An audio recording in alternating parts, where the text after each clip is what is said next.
प्रदर्शन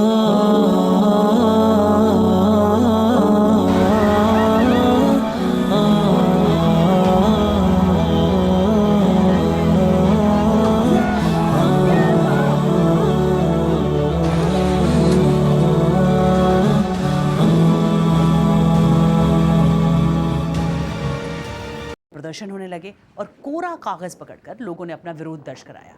चीन में सरकार विरोधी प्रदर्शन बेहद कम देखे जाते हैं। इस वजह से पुलिस फौरन हरकत में आई, प्रदर्शनकारियों पर सख्ती बरती गई। आज अधिकारियों ने प्रदर्शनकारियों को चेतावनी देकर कहा कि वो देश के कानून के दायरे में रहें। कई प्रमुख शहरों में भारी पुलिस बल तैनात है। इनमें शंघाई भी शामिल है, जहां भीड़ को रोकने के लिए पुलिस ने बैरिकेड्स लगाए हैं।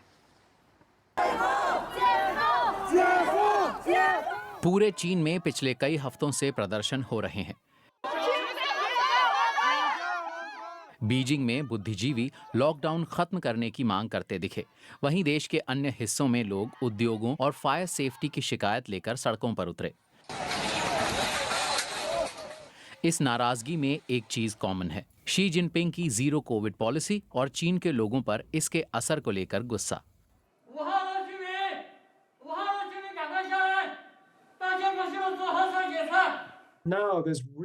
लोगों में एक भावना है कि बस अब बहुत हो चुका। आप बीजिंग में लोगों से बात करें तो शायद वो यही कहेंगे कि बाहर की दुनिया अब सामान्य हो रही है, वर्ल्ड कप जैसे आयोजन हो रहे हैं। हाल ही में चीनी कम्युनिस्ट पार्टी की बैठक में ताजपोशी के बाद भी जिनपिंग किसी तरह की ढील देने के मूड में नहीं है। लोगों की जान सबसे पहले है। हम जीरो कोविड पॉलिसी में कोई राहत नहीं देंगे। कुछ लोग उन्हें आजीवन नेता मान रहे हैं। महामारी की शुरुआत में लगातार लॉकडाउन ने लोगों की जिंदगी बचाने वाले नेता के तौर पर उनकी छवि को मजबूत किया। पर चीन में अब लोगों को वैक्सीन लगाई जा चुकी है और उसके पास लॉकडाउन के सिवाय कोई और विकल्प नहीं दिखता। पर जिस तरह से इसे लगाया जा रहा है, शायद उसे रिव्यू करने की जरूरत है। बड़े शहरों में हालिया प्रदर्शनों में यही चीज दिखी है।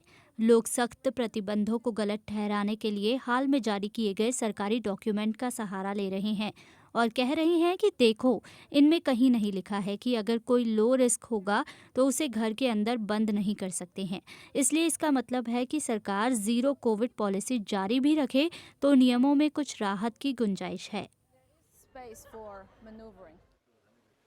चीन चाहे तो वैक्सीनेशन में तेजी ला सकता है। ऐसी भी अफवाहें हैं कि शायद वैक्सीनेशन को सबके लिए अनिवार्य कर दिया जाए।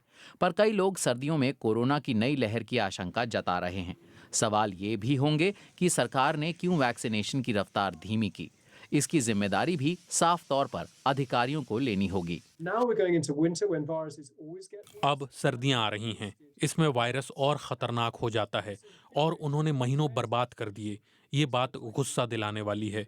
जब एक्सपर्ट से हम बात करते हैं तो इसकी सबसे बड़ी वजह जो कही जा रही है वो ये है कि जीरो कोविड पॉलिसी को शी जिनपिंग से जोड़ा जा रहा है। इसीलिए उनके फैसले के बिना कोई इसे बदलने की हिम्मत नहीं कर पा रहा है। इसीलिए सिस्टम एक तरह से पंगु हो चुका है और ऊपर से आदेश का लोग इंतजार कर रहे हैं।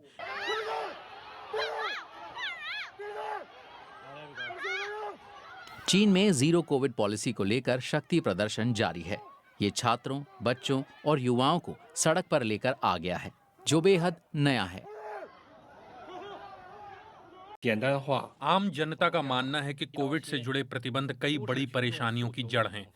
हर जगह एक ही तरह की नीति लागू करने की वजह से ये दिक्कतें हो रही हैं। कुछ इलाकों में स्थानीय अधिकारी मनमर्जी कर अपना दायरा बढ़ा रहे हैं, जिससे दूसरे लोगों को लॉकडाउन का असर झेलना पड़ रहा है और कुछ इलाकों में तो बिना इजाजत के ही पूरी की पूरी लोकेलिटी पर प्रतिबंध लगा दिए गए हैं। ऐसे गलत तरीकों से निपटने के लिए अब कुछ इलाकों में एक अनौपचारिक कमेटी बनाई गई है। Listening to their people's protests, the Chinese government has chosen to crack down further, including by assaulting a BBC journalist.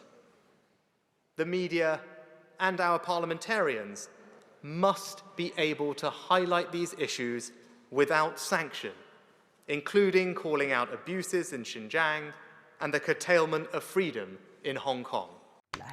Britain ने चीनी राजदूत को अपने विदेश मंत्रालय में तलब किया। मामला रविवार का है, जब एड लॉरेंस प्रदर्शन को कवर करने गए थे। वहां चीन की पुलिस ने उन्हें पीटा और घंटों तक हिरासत में रखा। 方有关言论 ब्रिटेन ने तथ्यों के साथ छेड़छाड़ की है। उस पत्रकार को वहां से चले जाने को कहा गया था, पर उन्होंने ऐसा करने से मना कर दिया। बीबीसी ने तुरंत ही इसी कहानी को तोड़ मरोड़ कर पेश किया और चीन को कसूरवार ठहराया।